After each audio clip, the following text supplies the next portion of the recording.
waktu dan kesempatan yang telah diberikan kepada kami. Kami dari grup 1 akan memaparkan materi kami pada hari ini. Dan sebelumnya, yang terhormat Bapak dosen pengampu mata kuliah dan seluruh teman-teman kami semuanya. Izinkanlah kami memperkenalkan kami kepada kita semua. Kami dari kelompok 1, saya bernama Ardianus Dabole sebagai moderator dan sebagai explainer pertama, Inka Nova Meltriani Harifa sebagai explainer kedua, dan Glorius Putradamai Lauli sebagai explainer ketiga. Baik, kita masuk pada pembahasan topik. Topik kami pada saat ini adalah teori belajar kognitif dan penerapannya di dalam pembelajaran. Apa yang dimaksud dengan teori kognitif? Minggu lalu kita telah belajar tentang behavioristik, di mana teori behavioristik itu adalah tentang stimulus dan respon yang terjadi terhadap tingkah laku siswa. Nah, sekarang kita masuk pada teori kognitif, di mana akan lebih fokus pada pemikiran dan pemahaman siswa terhadap stimulus yang diberikan oleh guru atau pengajar. Kita masuk bagian A, konsep belajar menurut teori psikologis kognitif. Teori kognitif itu adalah sebuah teori atau model belajar di mana itu adalah hasil dari tingkah laku sebagai akibat dari pemahaman dan pemikiran dari tujuan belajar. Imron berkata pada tahun 1996, ia berpendapat bahwa menurut psikologis kognitif, belajar dipandang sebagai suatu usaha untuk mengerti tentang sesuatu. Usaha untuk mengerti tentang sesuatu itu harus dilakukan secara aktif oleh pembelajar. Keaktifan tersebut dapat berupa mencari pengalaman, mencari informasi, memecahkan masalah, dan lain sebagainya. Jadi sudah jelas dalam sini dikatakan bahwa usaha untuk mengerti sesuatu itu harus dimulai dari diri pelajar atau siswa, yaitu dengan mencari, bukan dengan menunggu. Jadi dengan proses itu nanti akan mendapatkan pengetahuan dan akan dipikirkan oleh anak tersebut. Salah satu teori belajar yang berasal dari psikologis kognitif adalah teori pemrosesan informasi. Menurut teori ini, belajar adalah proses pengolahan informasi dalam otak manusia. Sudah jelas bahwa setiap apa yang terjadi itu mungkin kita harus mendapatkan informasi terlebih dahulu. Jadi proses informasi itu nanti akan diamati, kemudian disimpan di dalam memori, dan kemudian akan dihasilkan dari bukti terhadap proses pemikiran dan pemahaman yang telah terjadi. Lebih lanjut, Imron berpendapat bahwa teori belajar kognitif merupakan gabungan dari pandangan psikologis behavioristik dan psikologis humanistik.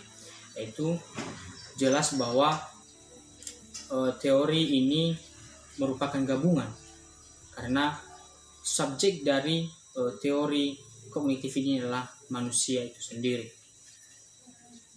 Ada beberapa pandangan para ahli mengenai teori belajar kognitif. Yang pertama, menurut Piaget.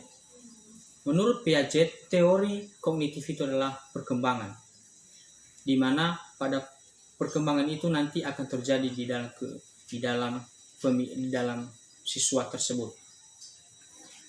Pada teori Piaget ini ada dua proses belajar menurut pandangannya, yaitu satu, proses belajar terjadi menurut tahap-tahap usia dan umur daripada anak. Yang pertama itu nanti akan terbagi 4. Yang pertama itu adalah tahap sensorimotor dari 0 sampai 2 tahun, di mana anak akan mengenal lingkungannya dengan cara mencium, merasakan, melihat, dan meraba. Sehingga anak akan memproses di dalam pemikirannya sendiri sebagai bukti dari stimulus yang dia terima, walaupun hanya sebatas gerakan-gerakan yang akan dihasilkan oleh anak tersebut setelah dia memahami dan merasakan stimulus itu. Kemudian tahap praoperasional. Ini adalah tahap 2-7 tahun di mana perkembangan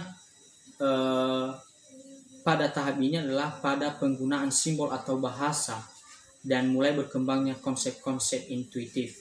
Jadi maksudnya di sini di tahap praoperasional ini nanti akan dibagi menjadi 2 tahap, yaitu pada tahap praoperasional di mana umur itu adalah umur 2-4 tahun, dan tahap intuitif yaitu umur 4-7 tahun.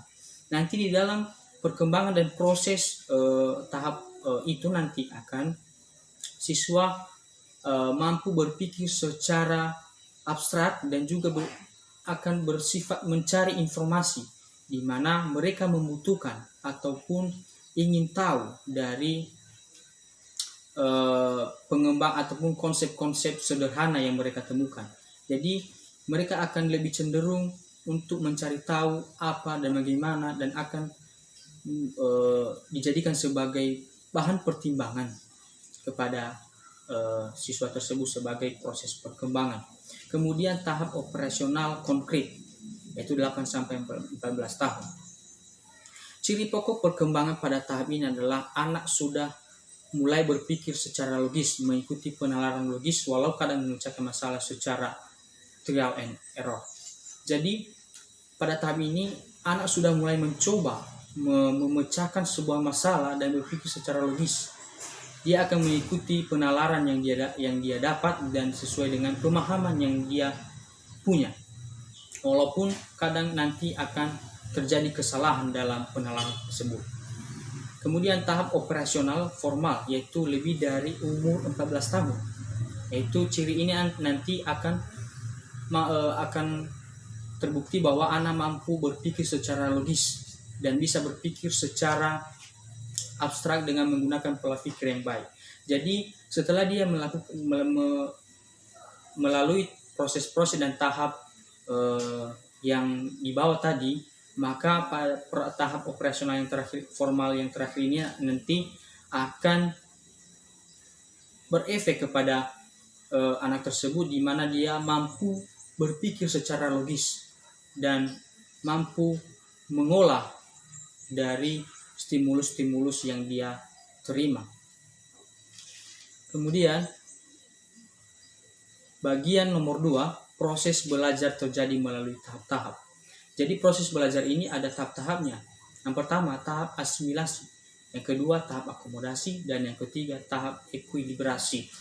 Tahap asimilasi ini adalah tahap penyesuaian, di mana setiap informasi itu akan disesuaikan oleh anak dan akan dibandingkan sesuai dengan pengetahuan yang ada di benak siswa tersebut. Kemudian tahap akomodasi, yaitu proses penyesuaian struktur kognitif siswa dengan pengetahuan baru. Jadi setiap manusia jika mengalami pertumbuhan dan perkembangan pasti ada pengetahuan baru yang dia dapatkan. Jadi sudah jelas dia akan memproses pengetahuan yang dia dapatkan itu dan akan dijadikan sebagai perbandingan, sebagai penyesuaian struktur kognitif yang dia dapatkan.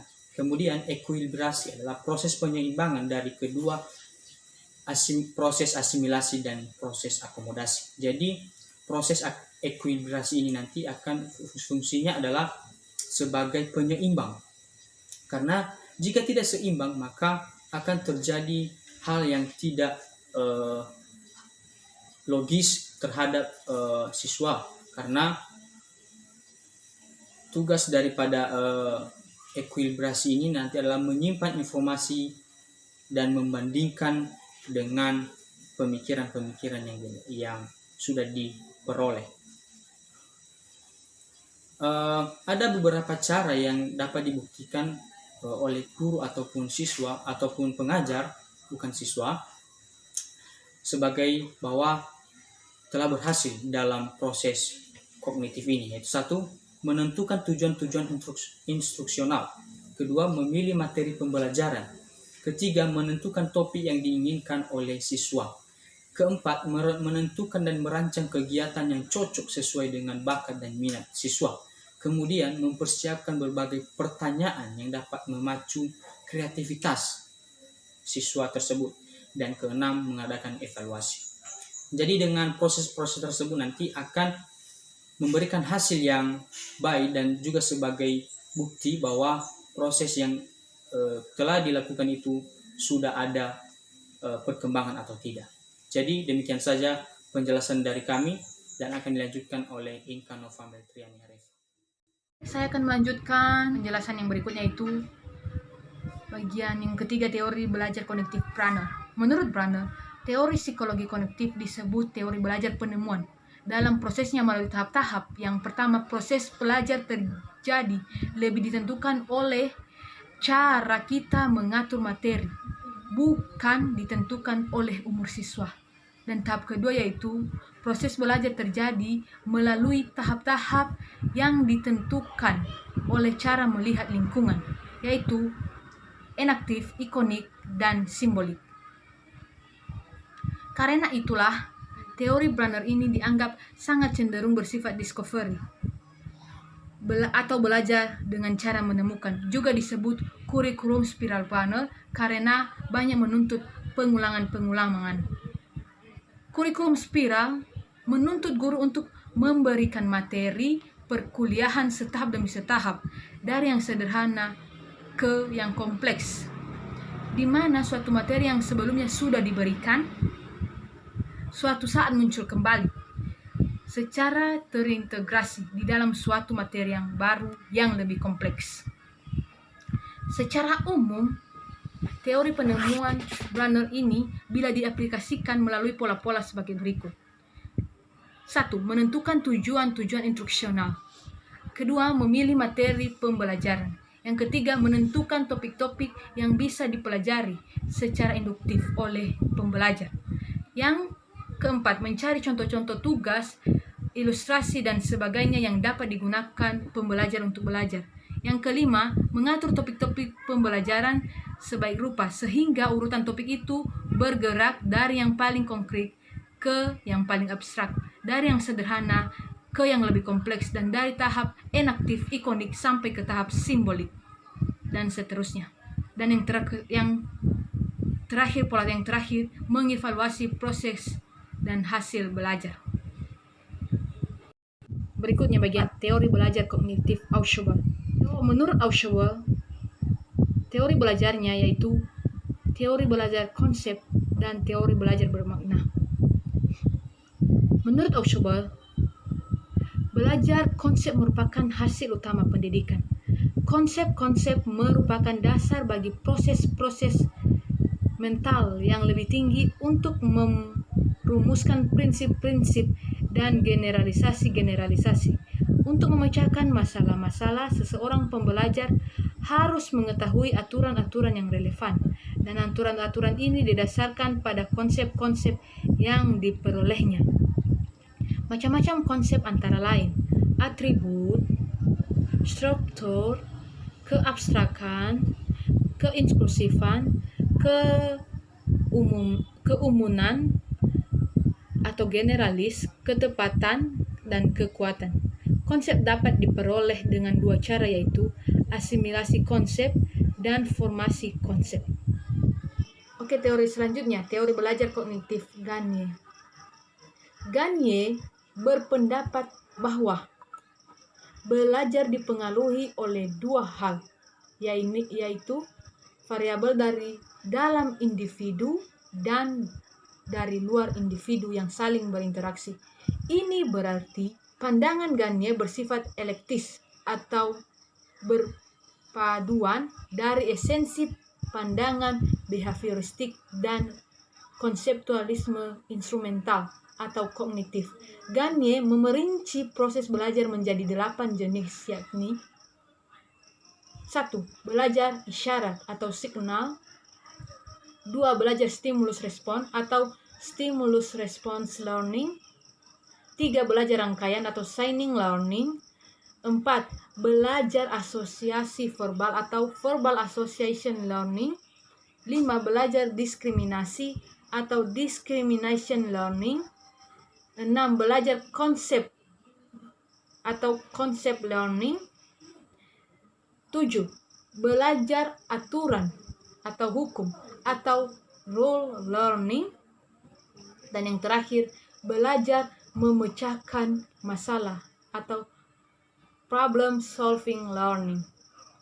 Ada fase-fase belajar menurut Gagne, yaitu fase motivasi, fase pengenalan, fase perolehan, fase retensi, fase pemanggilan, fase generalisasi, fase penampilan, dan fase umpan balik. Terima kasih. Tersebut harus dilihat secara keseluruhan atau dituruti terlebih dahulu sehingga dapat menemukan insight atau belajar atau teori belajar Cognitive